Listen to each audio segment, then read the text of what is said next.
오늘 함께 읽을 하나님의 말씀은 누가복음 18장 14절 말씀입니다. 내가 너희에게 이르노니 이에 저 바리새인이 아니고 이 사람이 의롭다 하심을 받고 그의 집으로 내려갔느니라. 무릇 자기를 높이는 자는 낮아지고 자기를 낮추는 자는 높아지리라 하시니라. 엄친아라는 말을 다 아시죠? 네. 엄마 친구, 아들이라는 뜻입니다. 이 말이 좋은 의미인가요? 안 좋은 의미입니다. 어릴 때 저희 집 바로 앞집에 저랑 나이가 같은 은진이라는 아이가 살았습니다. 그 집과 골목을 마주보고 있었는데 행정구역상 학교가 나뉘는 길이었습니다. 그래서 초등학교, 중학교, 고등학교도 다른 학교를 다녔습니다.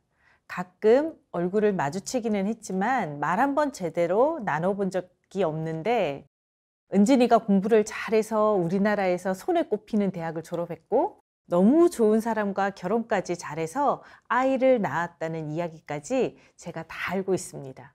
이 엄친딸 은진이 때문에 제가 은근히 스트레스를 많이 받았습니다.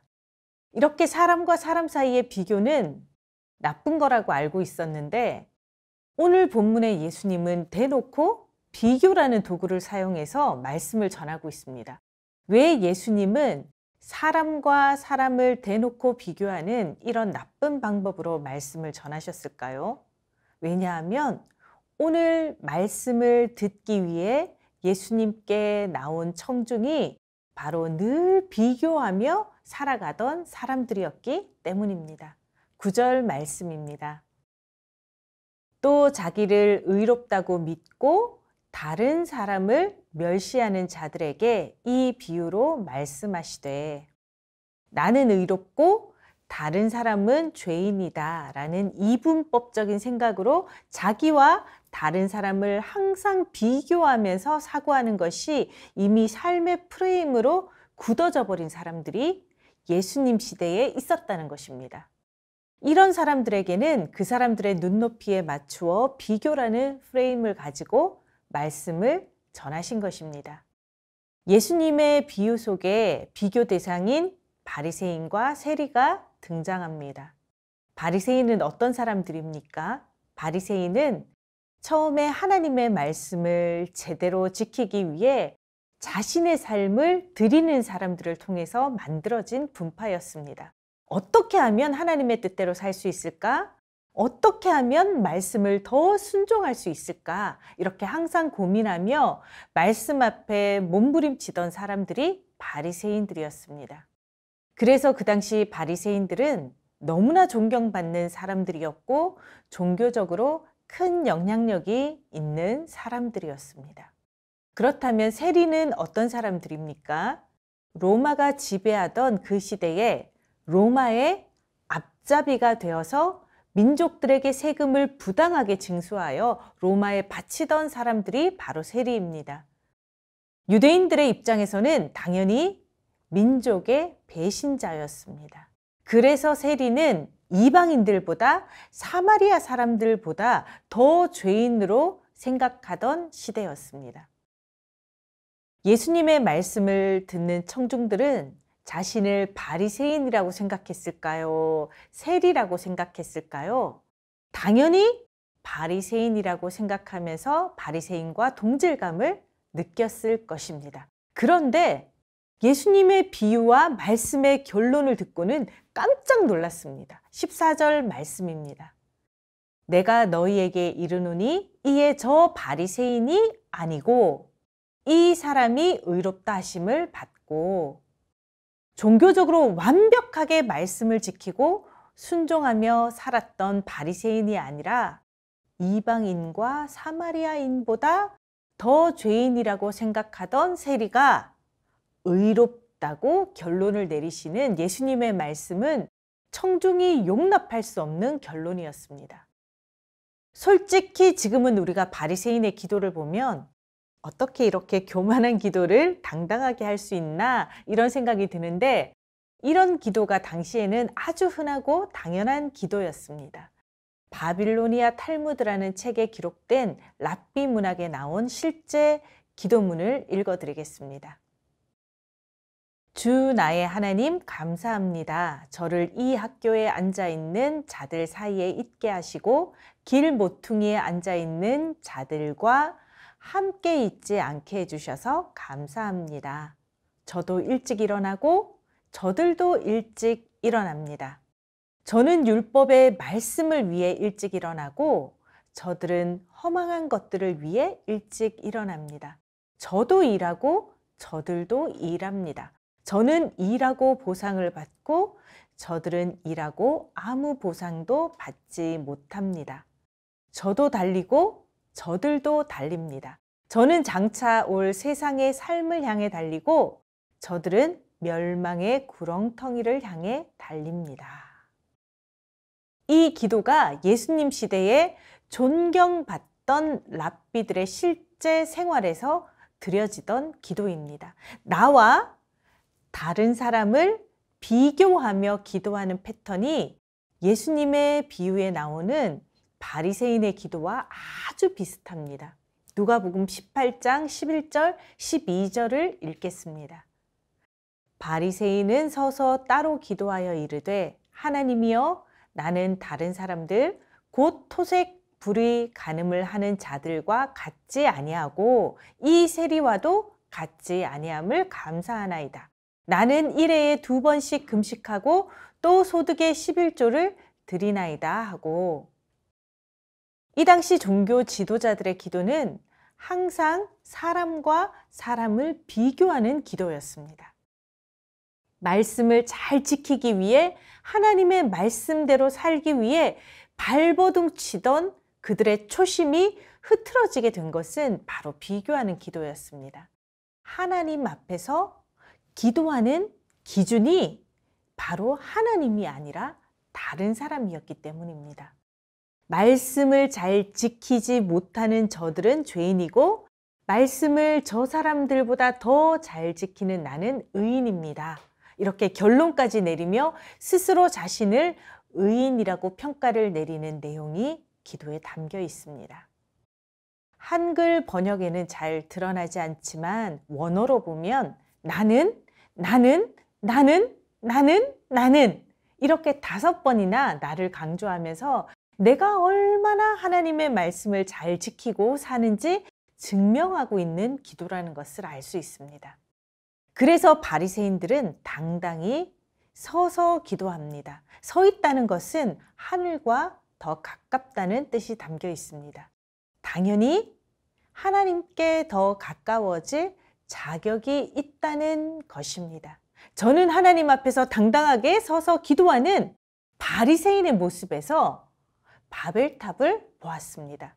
자신의 실력과 노력으로 성을 쌓아서 하늘에 닿을 수 있다는 바벨탑이 완벽한 종교적인 행위를 통해서 스스로 구원에 이룰 수 있다는 자신감과 아주 많이 닮아 있다는 생각이 들었습니다. 그렇다면 세리의 기도는 어떻습니까? 13절입니다. 세리는 멀리 서서 감히 눈을 들어 하늘을 쳐다보지도 못하고 다만 가슴을 치며 이르되 하나님이여 불쌍히 여기소서 나는 죄인이로소이다 하였느니라. 세리는 감히 하늘을 쳐다보지도 못합니다. 왜요? 기도를 들으시는 하나님이 계시기 때문입니다. 하나님 앞에 서 있기 때문이었습니다. 코람데오, 내가 지금 하나님 앞에 서 있다는 의식이 있었습니다. 세리는 누구와 비교해서 자신이 더 죄인이라고 고백하는 것이 아니었습니다. 거룩하신 하나님 앞에서 하나님의 실존을 경험하는 모든 사람은 누구와 비교할 필요가 없이 스스로 절대적인 죄인이라는 사실을 깨달을 수밖에 없는 것입니다. 누구보다 죄를 더 많이 지었기 때문이 아닙니다.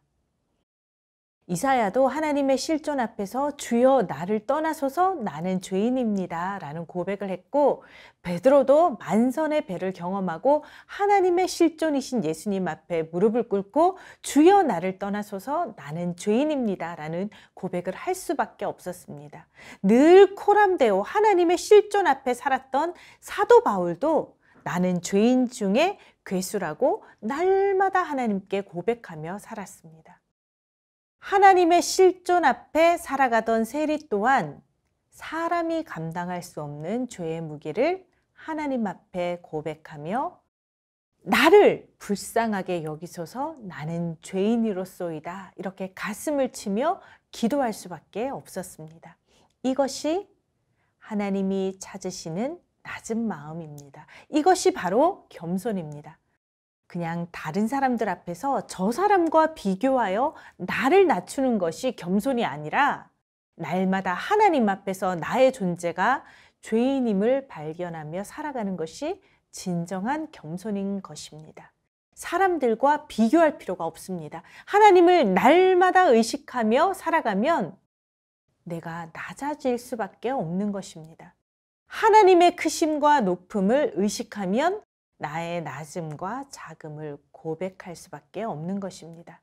예수 그리스도의 의가 아니면 구원받을 수 없는 존재, 하나님의 은혜가 아니면 살아갈 수 없다는 것을 인정하는 것이 바로 겸손입니다. 이것이 하나님 앞에서 나의 존재를 발견하는 것, 이것이 진정한 겸손입니다.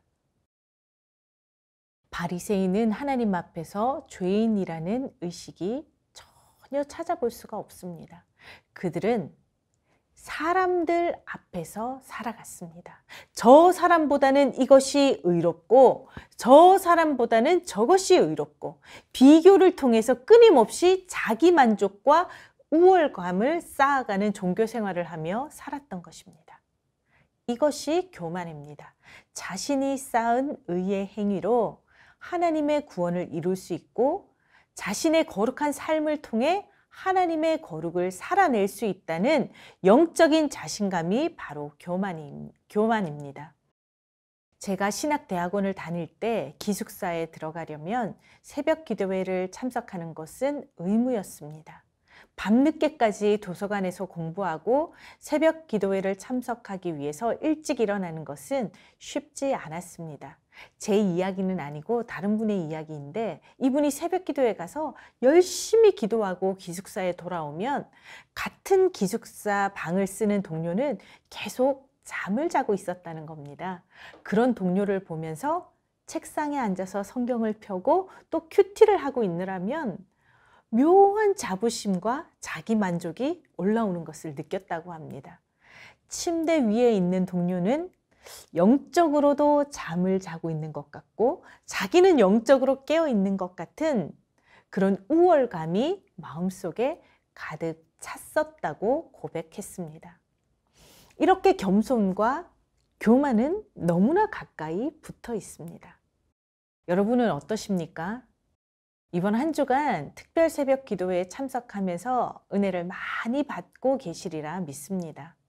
하지만 특별 새벽 기도회에 참석하지 못하고 있는 누군가를 보면서 영적인 우월감을 느끼거나 한 번도 빠지지 않고 참석하고 있는 나를 의식하면서 자기 만족감에 빠져 있지는 않습니까?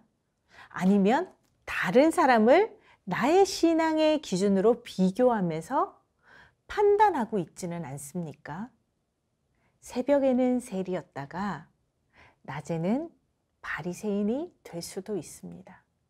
저 사람보다 성경을 더 많이 읽은 것, 저 사람보다 더 오랜 시간 기도하는 것, 저 사람보다 이렇게 누군가가 계속해서 의식된다면 이것은 사람을 의식하는 종교 생활입니다. 하나님은 저 사람보다 더 많은 의를 쌓는 우리를 원하시는 것이 아닙니다. 의롭다 판단하실 분은 우리 하나님 한 분뿐이십니다. 하나님이 지금 우리에게 원하시는 것은 내가 지금 하나님 앞에 있느냐를 묻고 계신 것입니다. 하나님의 크심을 바라보면 나의 작음이 보이고 하나님의 거룩하심이 느껴지면 나의 죄를 회개하게 되고 그분의 완전하심을 바라보면 나의 연약함을 고백할 수 있게 되는 것입니다. 이것이 하나님 앞에서 낮아짐이고 하나님이 우리에게 원하시는 겸손입니다. 특별 새벽 부흥회가 이제 며칠 남지 않았습니다. 아직도 은혜 받을 잔치의 날이 남아 있습니다. 나를 불쌍히 여기소서. 하나님의 은혜가 아니면 안 됩니다. 나는 죄인입니다.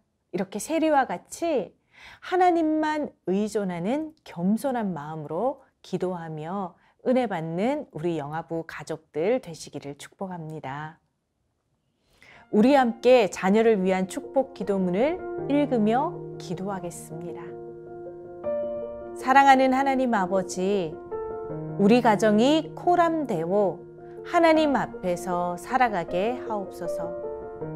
우리 자녀가 사람들과 비교하며 스스로 교만해지거나 열등감에 빠지는 종교인이 되지 않게 하시고 하나님만 바라보는 신앙인이 되게 하소서. 우리 자녀가 어릴 때에 살아계신 하나님의 실존을 인격적으로 경험하게 하시고 날마다 하나님 앞에서 낮은 마음으로 겸손하게 기도하게 하옵소서. 우리 자녀가 교회를 통하여 베푸시는 은혜의 자리, 말씀의 자리, 기도의 자리에 어릴 때부터 참여하게 하시고 삶으로 믿음을 배우게 하옵소서. 예수님의 이름으로 기도합니다. 아멘.